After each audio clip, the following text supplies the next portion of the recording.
Bonsoir, mesdames, messieurs. Une élève de l'école secondaire de Lille à Gatineau a été poignardée mardi dernier vers 15h30 près de l'aréna Robert-Guertin. Un individu de 50 ans l'a poignardée au niveau du dos, 2 fois au ventre et près de l'œil. La jeune fille de 16 ans a été hospitalisée pour des blessures sérieuses, mais sa vie n'est pas en danger. On en parle avec Sandra Petrucci qui est sur les lieux. Bonjour Sandrine. Bonjour Daniel. Toute une histoire, les étudiants de l'école de Lille doivent être bouleversés. En effet, c'est une place que les étudiants fréquentaient souvent en arrière de leur école secondaire, près du pont de l'autoroute 50 et du ruisseau de la Brasserie. En fait, elle était là après l'école, vers 3h30. Elle se promenait seule et un individu de 50 ans, encore anonyme, l'a poignardée, justement, de dos.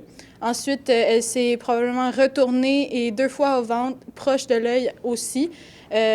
Comme vous avez dit, les blessures sont sérieuses, mais elle n'est pas en danger. Sa vie n'est pas en danger. Elle est toutefois hospitalisée.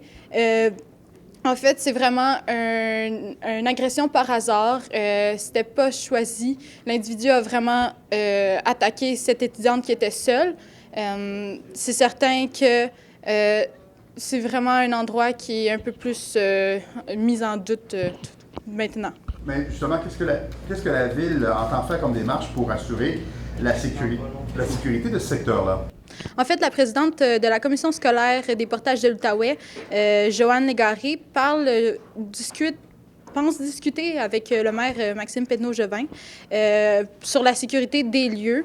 En fait, ils vont établir des lois pour démanteler les campus boisés qui sont près de l'aréna Robert-Guertin. Il y a beaucoup de sans-abri qui habitent là, justement. Puis, c'est vraiment important de faire ces campus-là, justement pour que d'autres incidents n'arrivent pas, comme celui-ci. Bien sûr, il n'y a nulle part pour accueillir ces gens, ces sans-abri, mais la sécurité des jeunes reste une priorité. Merci beaucoup, Sandrine, pour ces précisions. Merci, Daniel.